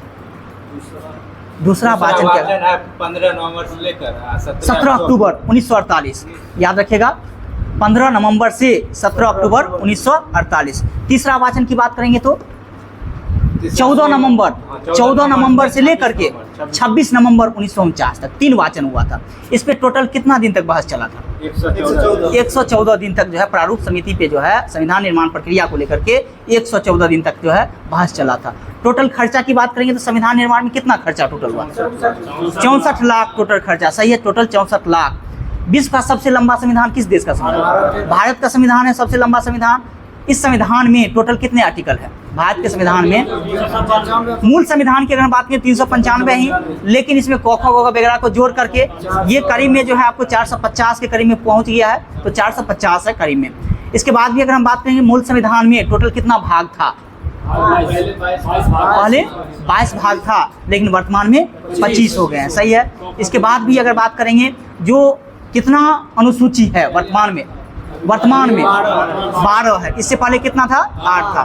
यानी भारत आज़ादी के समय या स्वतंत्रता के बाद टोटल 8 अनुसूची थी, लेकिन वर्तमान में 12 है। जिसमें से आप देख भी सकते हैं, जैसे 9वीं अनुसूची की बात करेंगे तो किससे संबंधित है?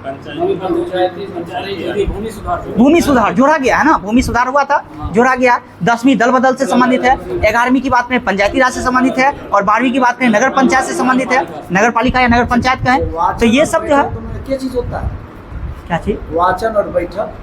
बैठक वाचन अलग अलग। बैठक कितना बार हुआ था? क्वेश्चन था। बैठक 11 बार हुआ। टोटल अधिवेशन होगा, टोटल अधिवेशन 11 बार हुआ था। याद रखिएगा, टोटल अधिवेशन जो हुआ था वो 11 बार अधिवेशन हुआ था। इसके बाद बताइएगा जो पहला आम चुनाव कब हुआ था? 51-52 में हुआ था। सही है, 1951-52 में हुआ था। इससे पहले भी जो कई सारे मंत्रिमंडल का निर्माण किया गया था, किसने किया? संविधान सभा के द्वारा किया गया। हाँ, 1935 के अधिनियम के तहत ही वो सारी चीजें चल रही थी। और संविधान सभा जब तक जो है चुनाव नहीं हो जाती है भारत में, तब तक जो है संविधान सभा के द्वारा ही देश चलाया जाएगा। और अलग अलग मंत्रिमंडल का जो है गठन किया गया था, जिसमें से खाद्य मंत्री की बात करते हैं, किन्हें बनाया गया था? राजेंद्र प्रसाद को बनाया गया था। इसके बाद भी आप कहेंगे तो तदर्थ समिति का राजेंद्र प्रसाद को ही बनाया गया। तदर्थ समिति की बात करें तो राजेंद्र प्रसाद को ही संचालन समिति की बात करेंगे तो डॉक्टर राजेंद्र प्रसाद को ही बनाया गया था। सही है। एक कार्य संचालन होगा और एक संचालन होगा, ध्यान रखिएगा। तो संचालन समिति था ना, वो तो आपको राजेंद्र प्रसाद है, और कार्य संचालन होगा वो आपको कौन हो जाएंगे? तो के एम मुंशी हो जाएंगे। याद रखिए, के एम मुंशी। टोटल समिति की बात करेंगे तो कितने समिति का गठन किया गया था? कितने बड़े समिति का गठन किया गया था? 8 बड़े समिति और छोटा 13 समिति का गठन किया। संविधान निर्माण के लिए टोटल बड़े समिति की बात करेंगे तो 8 समिति, इसके बाद छोटे समिति की बात करेंगे तो 13 समिति है। इसके बाद भी हिस्ट्री भी था ना। चलिए हिस्ट्री में कुछ आते हैं। इसके बाद बताइएगा टॉपिक नंबर 2। इसके बाद बताइएगा प्रागैतिहासिक काल है आज, और प्रागैतिहासिक काल में देखेंगे। इसके बाद प्रागैतिहासिक काल में ही बताइएगा एक संस्कृति था प्रागैतिहासिक काल का, और एक बर्तन हुआ करता था। तो आपको बताना है मालवा संस्कृति में किस प्रकार की जो है बर्तन हुआ करता, किस रंग का? काला और लाल का हुआ करता था। यानी मालवा संस्कृति में अगर हम देखेंगे तो किस प्रकार के रंग का प्रयोग किया जाता था? तो काला और लाल का प्रयोग किया जाता था बर्तन के लिए। इसके बाद बुर्जहोम संस्कृति में बात करेंगे तो किस प्रकार के रंग का? धूसर रंग का। बुर्जहोम धूसर रंग का। जोखे की बात करेंगे तो लाल रंग का प्रयोग किया जाता था। दक्षिण नवपाषाण की बात करेंगे तो चमकीला धूसर। दक्षिण नवपाषाण की बात करेंगे तो चमकीला धूसर। पूर्वी नवपाषाण काल की बात करेंगे तो भूरा लाल। तो एक बार और याद कर लीजिएगा। मालवा की बात किए तो काला लाल हो गया। इसके बाद भी हम बात किए तो बुर्जहोम तो कैसा? धूसर रंग का प्रयोग। जोखे लाल। दक्षिण नवपाषाण चमकीला धूसर। इसके बाद एक था पूर्वी नवपाषाण, और भूरा और लाल का प्रयोग किया गया। सही है। इसके बाद बताइएगा मानव विकास के उस काल को जो है इतिहास कहा जाता है जिसका विवरण लिखित रूप से जो है साक्ष्य या उपलब्ध है। ये बात सही है। बताइएगा प्राग ऐतिहासिक काल में लिखित साक्ष्य मिला है या नहीं मिला? लिखित साक्ष्य नहीं है। लिखित साक्ष्य की बात करेंगे किस काल का? आदि ऐतिहासिक काल, आदि ऐतिहासिक काल का। और लिखित और उसे पढ़ा भी गया है किसमें? ऐतिहासिक में या इतिहास में, ऐतिहासिक कहें तो आप देख सकते हैं प्राग ऐतिहासिक काल में कोई लिखने संबंधी जो है साक्ष्य नहीं है। इसके बाद आदि ऐतिहासिक में करेंगे तो लिखने का तो साक्ष्य है लेकिन पढ़ने का साक्ष्य नहीं है, यानी पढ़ा नहीं गया है। और ऐतिहासिक की बात करेंगे तो उसमें पढ़ा भी गया और लिखा भी गया। हम इससे पहले भी बताए थे इतिहास को 3 भाग में बांटे थे, प्राग ऐतिहासिक, आदि ऐतिहासिक और ऐतिहासिक। प्राग ऐतिहासिक का काल कितना से कितना तक रहा? 2.5 लाख से 2,50,000 से 2500 BC तक, 2,50,000 से 2500 BC तक। और आदि ऐतिहासिक की बात करेंगे तो 600 BC, 2500 BC से लेकर के 600 BC। और ऐतिहासिक की बात करेंगे तो 600 BC से लेकर के 1947 BC, 1947 AD तक, यानी ईस्वी तक। तो 3 भागों में बांट दिए। अगर हम बात करेंगे जो मानव जो है यानी सर्वपन, यानी सब चीज़ उसको किस समय में स्टार्ट हुआ था, यानी सब चीज़ उसको मिलना, जैसे कृषि हो गया या वगैरह वगैरह चीज़ें हो गई, तो नवपाषाण यानी पहिए का आविष्कार करना स्टार्ट, यानी समृद्ध हो गया, मनुष्य समृद्ध की बात करते हैं तो नवपाषाण काल में ही। लेकिन आग की बात करेंगे तो पुरापाषाण काल में ही किया था। सही है। प्राग ऐतिहासिक काल को कितने खंड में बांटे? प्राग ऐतिहासिक काल को कितने भाग में बांटा गया? 3 भागों में बांटा गया ना। एक तो आपका पुरापाषाण काल, इसके बाद मध्यपाषाण काल और इसके बाद नवपाषाण काल। सही है। इसके बाद बताना है आपको मनुष्य ने सर्वप्रथम किस धातु का प्रयोग किया था? तांबा का प्रयोग किया था। सही है, तांबा का प्रयोग किया था। और उसके द्वारा बनाए जाने वाला प्रथम औजार कौन सा था? कुल्हाड़ी था। सही है। और ये प्राप्ति स्थल यानी कहाँ से मिला था? सही है, अतिरपक्कम से मिला। और अतिरपक्कम कहाँ है? तमिलनाडु में है। सही है, तमिलनाडु में स्थित है। सही है, तमिलनाडु हो जाएंगे। इसके बाद बताएगा कृषि का आविष्कार किस काल में हुआ? नवपाषाण काल में हुआ। सही है, नवपाषाण काल में ही हुआ था। इसके बाद बताएगा कोल्डिवा से जो है किसके संबंध में प्राचीनतम साक्ष्य मिला है? सही है, चावल से। सही है, चावल का मिला है। कृषि का प्रथम उदाहरण कहाँ से मिला? सही है, मेहरगढ़ हो जाएंगे। भारत के पूर्व प्रस्तर युग के अधिकांश औजार किसके बने होते थे? सही है, एस्फेटिक का मतलब पत्थर के बने होते। सही है, पत्थर के बने होते थे। इसके बाद बताएगा पुरापाषाण कालीन औजारों की खोज सर्वप्रथम किसने किया था? सही है, रॉबर्ट ब्रूस फुट के द्वारा किया गया था। कब किया था? 1863 में किया था। सही है, 1863 में किया था। इसके बाद बताएगा भारत में मध्यपाषाण कालीन की खोज जो है सर्वप्रथम किसने किया था, या इसके बारे में जानकारी सबसे पहले किसने दिया था? सही है, कार्लाइल के द्वारा दिया गया था। और कब? सही है, 1867 में दिया गया था। 1867 में दिया गया था। इसके बाद बताइएगा भारत का सबसे प्राचीन नगर कौन सा था? मोहनजोदारो था। सही है, सिंधी भाषा में इसका अर्थ क्या होता है? सही है, मृतकों का टीला होता है। सही है। बताना है भारत में पाए जाने वाला एकमात्र मानव कपि कौन सा है? सही है, श्वेतरूप गिब्बन है। सही है, जो कि कहाँ पाया जाता है? असम राज्य में पाया जाता है। एकमात्र राज्य है वहाँ पाया जाता है, ये असम में। इसके बाद बताएगा ईमान गांव ताम्रपाषाण युग की एक बड़ी बस्ती थी जिसका संबंध किस संस्कृति से है? सही है, जौरवे संस्कृति से है। इनाम गांव किस राज्य में है? महाराष्ट्र में है। इनाम गांव की बात करेंगे तो महाराष्ट्र में है। सही है। दैमाबाद की बात करेंगे तो ये भी महाराष्ट्र में है। और आप देखे होंगे सिंधु घाटी सभ्यता का सबसे दक्षिणी स्थल कौन सा था? दैमाबाद। और दैमाबाद किस नदी के किनारे? परवरा नदी के किनारे स्थित था। और सबसे उत्तरी भाग कौन सा रहा? मांदा, जो कि मांदा चिनाब नदी के किनारे। और ये कहाँ है? जम्मू कश्मीर में। इसके बाद सिंधु घाटी सभ्यता का सबसे पूर्वी स्थल कौन सा था? आलमगीरपुर। किस नदी के किनारे? हिंडन नदी के किनारे। और सबसे पश्चिमी स्थल की बात करेंगे तो कैंगडोर हो जाएगा। और किस नदी के किनारे? दास्क नदी के किनारे स्थित हो जाएगा। सही है, दास्क नदी के किनारे ही स्थित है। तो आप चौहद्दी इसका देख लिए। इसके बाद बताइएगा जो भीमबेटका की गुफा कहाँ स्थित है? सही है, मध्य प्रदेश में। और किसके लिए संबंधित है? सही है, चित्रशैली से। सही है, चित्रशैली से ये संबंधित है। सही है। इसके बाद बताइएगा इसकी खोज की अगर हम बात करते हैं तो किसके द्वारा किया गया था? सही है, विष्णुधर। सही है, विष्णुधर वाकनकर के द्वारा ही कब किया गया था? 1957-58 में। और जो है भीमबेटका क्षेत्र के भारतीय पुरातत्व सर्वेक्षण भोपाल मंडल के द्वारा इसे राष्ट्रीय महत्व का घोषित जो है कब किया गया? 1990 में। और यूनेस्को में जो जोड़ा गया ना, क्वेश्चन ये रहेगा भीमबेटका को जो है यूनेस्को की सूची में कब जोड़ा गया? तो 2003 में। और राष्ट्रीय स्थल का महत्व कब दिया गया? 1990 में भीमबेटका को राष्ट्रीय स्थल का महत्व कब दिया गया? तो 1990 में। और यूनेस्को की सूची में कब शामिल किया? तो 2003 में किया गया। सही है। इसके बाद बताएगा भारत में मनुष्य संबंधित सबसे पहला प्रमाण किस घाटी से मिला? सही है, नर्मदा घाटी से मिला है। प्रथम बार वैज्ञानिक आधार पर भारत की जनसंख्या का प्रजातीय विभेदीकरण किसने किया था? सही है, रिजली के द्वारा किया गया था। सही है, रिजली के द्वारा किया गया था। इसके बाद बताना है आपको ज्योग्राफी में बताइएगा, बताना है जो हिमालय के नदियों के आधार पर विभाजन किया गया, और नदी के आधार पर विभाजन जो है किसके द्वारा किया गया था? सही है, सिडनी बुराड के द्वारा किया गया है।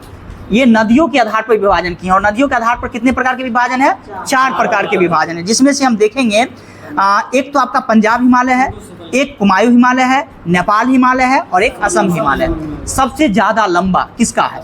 सही है, असम हिमालय का है। कितना है? सॉरी, नेपाल हिमालय का है ना, नेपाल हिमालय का 800 किलोमीटर। उसके बाद है किसका? असम हिमालय का। कितना?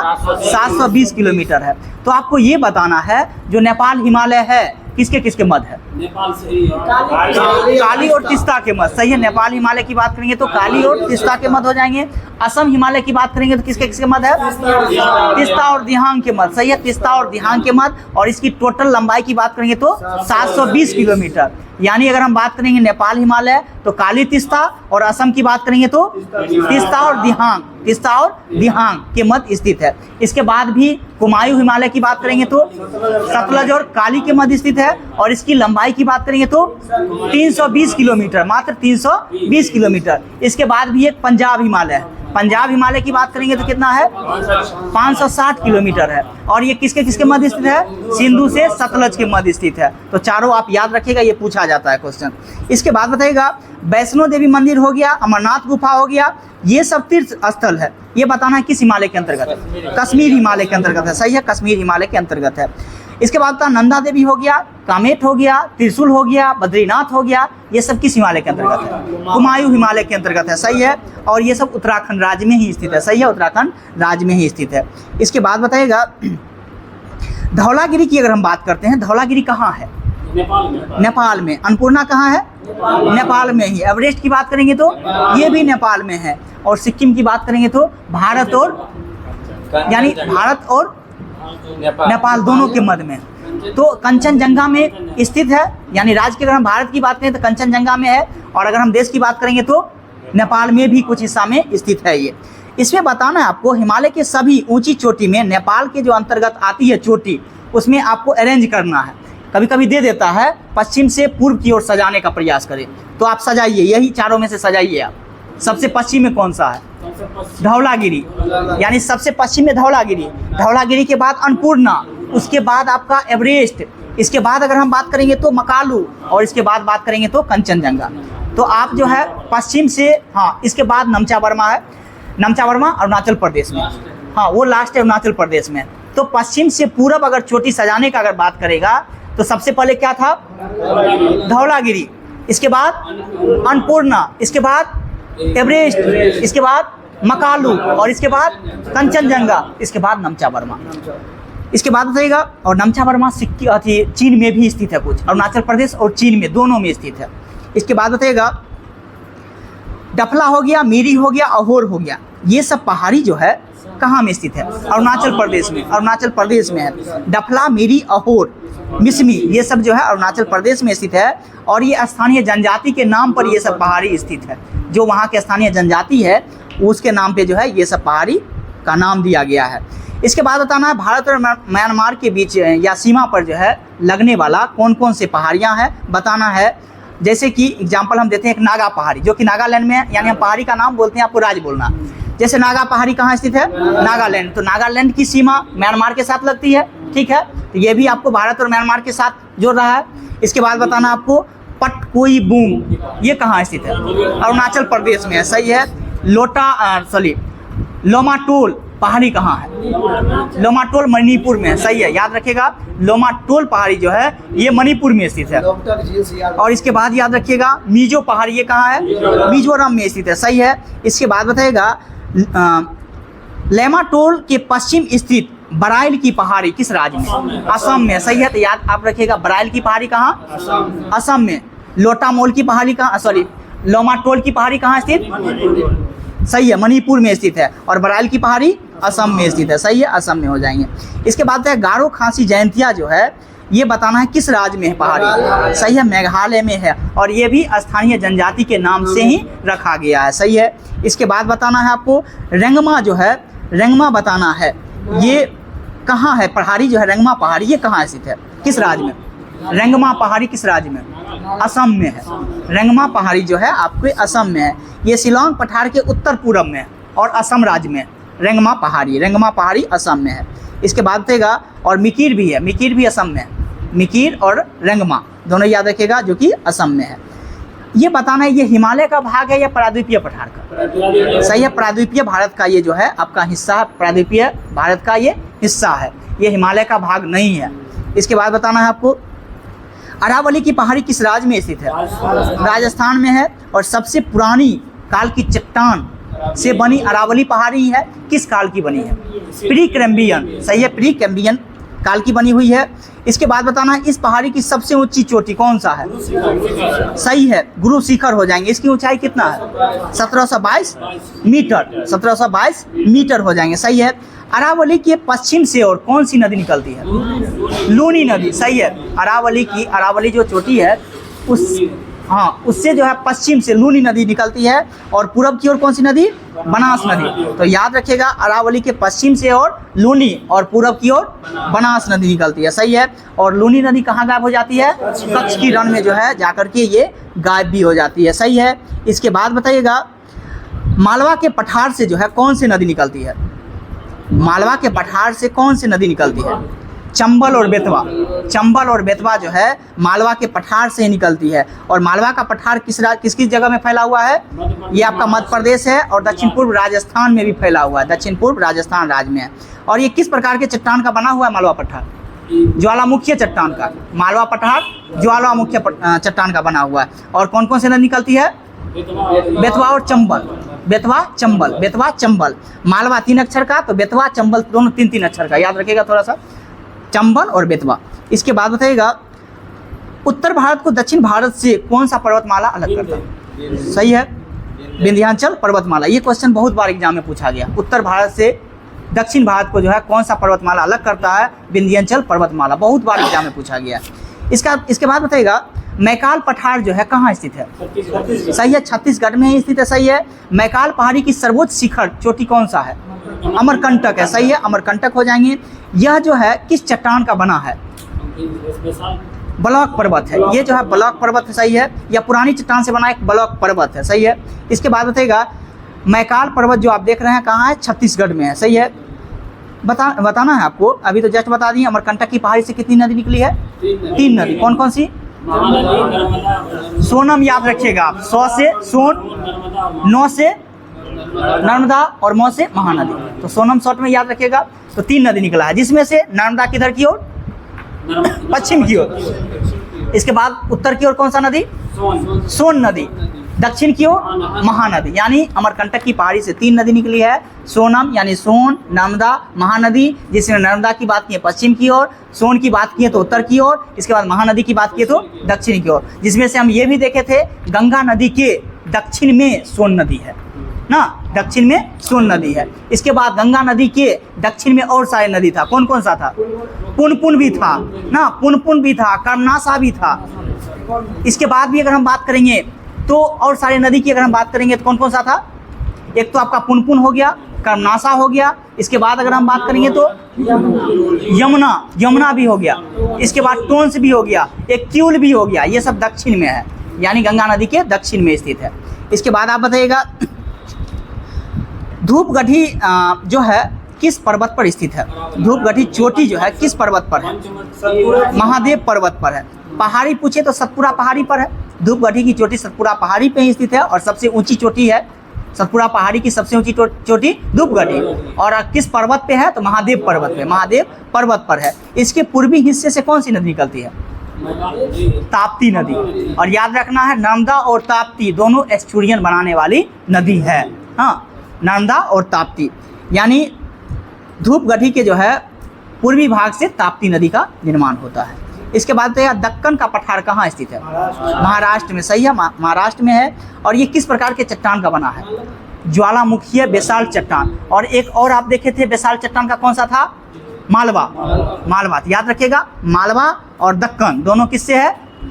ज्वालामुखीय चट्टान से बना हुआ है, बेसाल्ट चट्टान से बना हुआ है। इसके बाद आप बताइएगा इस पठार के पूर्वी भाग को क्या कहते हैं? दक्कन पठार के पूर्वी भाग को क्या कहते हैं? विदर्भ कहते हैं। आप तब विदर्भ के नाम से कहीं कहीं देखिएगा क्रिकेट ट्रॉफी जो होता है ना, विदर्भ ट्रॉफी जो होता है क्रिकेट से ही संबंधित है ना, विदर्भ जो है क्रिकेट से ही संबंधित है। इसके बाद और महाराष्ट्र में ही ये खेला जाता है। महाराष्ट्र में नहीं, मतलब खेला तो अलग अलग भी जाता है, लेकिन महाराष्ट्र से ही इसका नाम दिया गया है। हाँ। सौराष्ट्र की बात करें तो गुजरात, सौराष्ट्र की बात करेंगे तो गुजरात। इसके बाद बताइएगा और ये भी आपको जो है क्रिकेट से संबंधित है। सौराष्ट्र की बात करेंगे तो ये भी क्रिकेट से ही संबंधित है। इसके बाद बताइएगा उत्तरी सह्याद्री और दक्षिणी सह्याद्री को कितना डिग्री चैनल जो है आपको अलग करता है? 16 डिग्री, सही है, 16 डिग्री उत्तरी अक्षांश रेखा जो है ये आपको अलग करती है। इसके बाद बताइएगा जिसमें बताना है उत्तरी सह्याद्री का जो है सबसे ऊंचा शिखर कौन सा है? कलसुबाई, सही है, जो कि कहाँ स्थित है? महाराष्ट्र में। और दक्षिणी सह्याद्री का सबसे ऊंचा चोटी, सही है, सही है, कुद्रेमुख हो जाएंगे, जो कि कहाँ स्थित है? कर्नाटक में है, सही है। इसके बाद बताना है उत्तरी सह्याद्री का दूसरा सबसे ऊंची चोटी कौन सा है? महाबालेश्वर, महाबालेश्वर हो जाएंगे, महाबालेश्वर। महाबालेश्वर से कितनी नदी निकलती है? 5 नदी। कौन कौन सा है? सही है, कृष्णा है, सावित्री है, वेन्ना है, गायत्री है और कोयना है। याद रखिएगा अभी कृष्णा, सावित्री, वेन्ना, इसके बाद गायत्री और कोयना, 5 नदी है। कृष्णा है, सावित्री है, वेन्ना है, गायत्री है, कोयना है। कौन कौन सा? कृष्णा, सावित्री, वेन्ना, गायत्री और कोयना, टोटल 5 नदी है।